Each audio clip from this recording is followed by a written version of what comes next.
भारत अंग्रेजों का उपनिवेश कहाँ था? ब्रिटिश तो एक विदेशी शक्ति थी जो भारत में आके राज कर रही थी। उससे भारत को बहुत फ़ायदा हुआ। रेलवे आई भारत में, पोस्ट ऑफ़िस आई। तो इन सब चीज़ों की वजह से भारत में इकोनॉमिक अपॉर्च्युनिटी आई और उसी इकोनॉमिक अपॉर्च्युनिटी में अपना हिस्सा लेने के लिए कुछ लीडर्स ने मिल के संगठन बनाया, कांग्रेस बनाया और वो फिर आपस में मारा-मारी करने लगे और उसमें उन्होंने अंग्रेज़ों को भी घसीटा और उसी का नाम उन्होंने अपने आप को जस्टिफ़ाई करने के लिए राष्ट्रवाद और नेशनलिज़्म दे दिया। अदरवाइज़ भारत तो कई बाँट में बँटा हुआ है, कास्ट में बँटा हुआ है, कई रीजन्स में बँटा हुआ है, वो एक नेशन बन ही नहीं सकता। ये जो आप अभी सुन रहे थे ना, ये है साम्राज्यवाद इतिहासकारों की लिखी हुई हिस्ट्री। इम्पीरियलिस्ट हिस्टोरियन ने जिस तरह से हिस्ट्री लिखी, वो ये है। आई एम श्योर किसी को ये बात अच्छी तो नहीं लगी होगी यहाँ पे जो सुन रहे हैं, पर इसके बाद जो इन्होंने लिखी वो आजकल बहुत फ़ेमस हो रही है। इन्होंने बोला कि प्राचीन जो भारत था वो बहुत महान था और मध्यकालीन भारत जहाँ पे मुसलमान शासक आए, वो पतनशील भारत था, डिक्लाइनिंग इंडिया। और ये जो इन्होंने बोला ना, ये आजकल लोगों को बहुत पसंद आ रही है। बहुत लोग ये जो बोल रहे हैं कि इतिहास को दोबारा लिखना चाहिए, वो लोग इस स्टेटमेंट को बहुत ज़्यादा दोहरा रहे हैं। अंग्रेज़ों ने, अंग्रेज़ के इतिहासकारों ने ये वाली बात क्यों बोली आखिरकार? उन्होंने ये स्टेटमेंट देके ये जस्टिफ़ाई करना चाहा कि जो पतनशील भारत है, जो जकड़ा हुआ है जंजीरों में मध्यकालीन भारत, अंग्रेज़ों ने आके उसे आज़ादी दिला दी और इसके बाद ये भारत अंग्रेज़ों के अंडर अपने महानतम प्राचीन काल के महानता की ओर वापस लौटेगा। इस इतिहास को पढ़कर बाद में और इतिहासकार खड़े हुए, जिसमें लाला लाजपत राय हैं, सुरेंद्रनाथ बनर्जी हैं और बहुत लोग। और इन्हें हम राष्ट्रवादी इतिहासकार को बोलते हैं क्योंककि उन्होंने इनसे लड़ाई की, अंग्रेज़ों से लड़ाई की और उन्होंने बोला कि भारत में सिर्फ़ विदेशी ताकत नहीं है, भारत एक उपनिवेश है। उपनिवेश का मतलब ये हुआ कि भारत की रिसोर्सेज़ इस्तेमाल हो रहे हैं ब्रिटेन के डेवलपमेंट के लिए और भारत में उतनी ही चीज़ें बनाई जा रही हैं, जितने उस डेवलपमेंट को सस्टेन करने के लिए ज़रूरी। जैसे रेलवे उतनी ही बनाई जा रही है, जितने में सामान को बंदरगाह के पास ले जाया जा सके और जहाज़ से फिर उसे ब्रिटेन भेजा जा सके।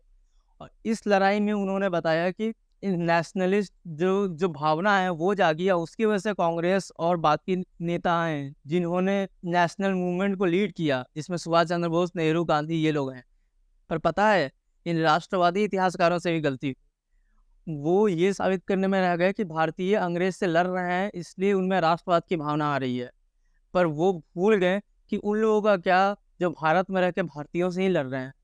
जो किसान ज़मींदारों से लड़ रहे हैं, जो शोषित वर्ग, जो दलित वर्ग, अपर कास्ट से लड़ रहा है, उनका क्या? जो आदिवासी अपने जंगल में अपने राइट्स के लिए लड़ रहे हैं, उनका क्या? इन लोगों को इन राष्ट्रवादी इतिहासकारों ने छोड़ दिया। और इसके बाद आते हैं मार्क्सवादी इतिहासकार। कार्ल मार्क्स 1850 के अराउंड एक जर्मन फिलोसोफर, एक जर्मन थिंकर हुए और उनकी जितनी थिंकिंग है ना, उनको एक साथ एक कैप्सूल में रखे उसे मार्क्सवाद बोलते हैं और उसको फॉलो करने वाले मार्क्सवादी कहलाते हैं। और इस विचारधारा से बहुत लोग प्रभावित हुए, पूरी दुनिया में भी, भारत में भी। भारत में नेहरू हो गए, सुभाष चंद्र बोस हो गए, भगत सिंह हो गए, ये उससे बहुत ज़्यादा प्रभावित थे। ये जो विचारधारा है ना, ये फोकस करती है संपत्ति और उत्पादन के प्रणाली पर, प्रॉपर्टी के डिस्ट्रीब्यूशन एंड प्रोडक्शन सिस्टम पर। प्रोडक्शन सिस्टम से रिलेटेड जो भी चीज़ें हैं, जैसे वर्किंग क्लास हो गई, मजदूर हो गए, किसान हो गए, इन लोगों पर फोकस करके ये विचारधारा बनी है। जब इससे प्रभावित होकर इतिहासकार आए, तो उन इतिहासकारों ने जो इतिहास लिखा, उसमें उन्होंने शामिल किया पिछड़े वर्ग को, उसमें उन्होंने शामिल किया आदिवासियों को, उसमें उन्होंने शामिल किया शोषित महिलाओं को, उसमें उन्होंने शामिल किया दलितों को। और आपने आरआरआर मूवी देखी होगी, वो भी एक आदिवासी लीडर पर है, आंध्र प्रदेश के एक आदिवासी लीडर पर। तो उनका इतिहास लिखना इन मार्क्सवादियों ने शुरू किया। आज ऑफिशियल जो इतिहास हम पढ़ते हैं, जो एनसीईआरटी में पढ़ाई जाती है, वो मोस्टली मार्क्सवादियों द्वारा ही लिखी गई है। कांग्रेस के समय में एक्चुअली माना क्या जाता है, सही है ये बात, कि कांग्रेस के समय में मार्क्सवादियों को बहुत ज़्यादा सपोर्ट मिला। तो जितनी भी एनसीईआरटी की किताबें उस पीरियड में लिखी गई, वो मार्क्सवादी इतिहास ही हैं। पर इसका मतलब ये नहीं था कि बाकी आइडियोलॉजी के इतिहासकार जैसे राष्ट्रवादी इतिहासकारों को सपोर्ट नहीं मिला या उन पर बैन था। जैसे आरसी मजूमदार एक राष्ट्रवादी इतिहासकार हैं, उन्होंने अपनी किताब पे इंडिपेंडेंटली एक्ट किया और उसे पब्लिश भी किया।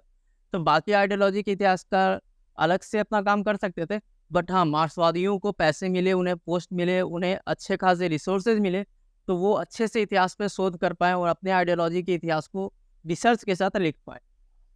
आजकल जो मांग चल रही है इतिहास को दोबारा लिखने की, वो लोग सिर्फ इन मार्क्सवादियों के इतिहास को सिर्फ रिजेक्ट नहीं कर रहे हैं, बल्कि इन इतिहासकारों को देशद्रोह तक घोषित कर रहे हैं।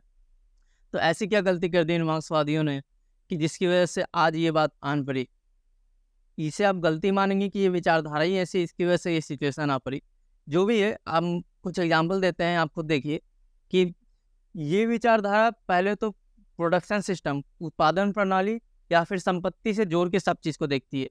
तो जब महिलाओं की स्थिति के बारे में बात आई और शादी ब्याह, मैरिज को एक्सप्लेन करना हुआ इतिहास में, तो इन्होंने यहाँ पे भी वही पर्सपेक्टिव लिया। इन्होंने बोला कि महिलाओं की स्थिति इस समाज में उतनी ही ज़रूरी है, जितनी कि प्रोडक्शन सिस्टम जो है, उत्पादन प्रणाली है, उसमें 2 हाथ और आ जाए, उसमें लेबर फोर्स और आ जाए उसके लिए। जैसे खेत में काम करने के लिए 2 लोग और आ जाएँ, उसके लिए शादी का सिस्टम है, या फिर संपत्ति को आगे विरासत में लेने के लिए बेटे का जन्म हो, उसके लिए शादी की इम्पोर्टेंस है। हमारे समाज में शादी को पवित्र माना गया है और उसके लिए एक लंबा चौड़ा महोत्सव होता है। शादी एक पूरी त्योहार की तरह होती है। उसमें ये एक्सप्लेनेशन आ जाए तो आपको क्या लगता है कितने लोग एक्सेप्ट कर पाएंगे इसको?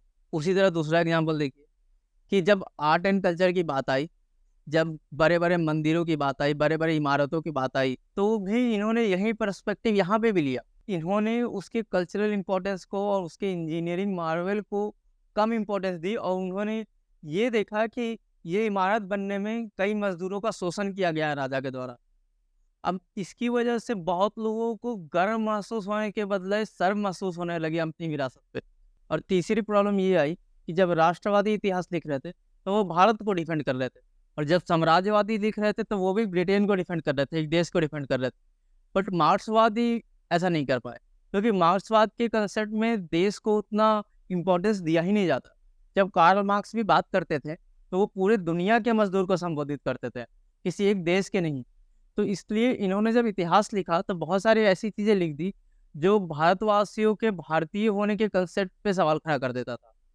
जैसे जब उन्होंने इतिहास लिखा, तो मोस्ट ऑफ द मार्क्सवादी ये मानने को तैयार नहीं थे कि भारत जैसा कोई देश एग्जिस्ट करता था, ऐसा कोई कंसेप्ट एग्जिस्ट करता था। जबकि बाकी इतिहासकार, राष्ट्रवादी इतिहासकार ये बोलते थे कि भले ही भारत जैसा कोई देश, एक देश एग्जिस्ट नहीं करता हो इतिहास में, एक कोई राज्य ना हो, पर एक कंसेप्ट में भारत तो था कि सिंधु नदी के पार जो जगह है, उसे हिंदुस्तान कहा जाए और एक पूरा एक देश जैसा कंसेप्ट बने। उसी तरह से बाद में जब सपोर्ट करने की बारी आई वर्ल्ड वॉर 2 के समय, तो फिर ये कन्फ्यूज़ हो गए कि करना किसको सपोर्ट है। क्योंकि ब्रिटेन के साथ इंडिया लड़ रहा था और वो हिटलर के खिलाफ लड़ रहा था, और शुरू में तो रसिया और हिटलर एक साथ थे। तो रसिया था सेंटर मार्क्सवादियों का, तो मार्क्सवादी उस समय हिटलर के साथ चले गए और इंडिया के खिलाफ, जब इंडिया ब्रिटेन के साथ लड़ रहा है उसके खिलाफ चले गए। बाद में हिटलर ने रसिया पे ही अटैक कर दिया, तो फिर मार्क्सवादी फिर इधर आ गए कि नहीं, ब्रिटेन के साथ लड़ रहा है वो सही लड़ रहा है इंडिया। तो ये कन्फ्यूज़ रहे हैं। इसके बाद भी क्या इनके इतिहास को पूरी तरह बायकॉट कर देना चाहिए और एक नया इतिहास लिखना चाहिए? मेरे हिसाब से लिखना चाहिए, पर क्यों लिखना चाहिए, और लिखने से ज़्यादा ज़रूरी है कि इस तरह से कुछ सिस्टम में चेंज लाई जाए कि बाद में ये फिर डिबेट बार-बार खड़ा ना हो। जब भी सरकार बदलती है, तो कोई ना कोई आ जाता है कि इतिहास दोबारा लिखना चाहिए। तो इसका क्या सॉल्यूशन है? आइए कमेंट में बताते हैं, और दूसरी वीडियो आने वाली है, उसमें इन चीज़ों के बारे में अच्छे से डिटेल में देखेंगे। और यार सब्सक्राइब कर लीजिए, थोड़ी हमारी भी मदद हो जाए। मिलते हैं।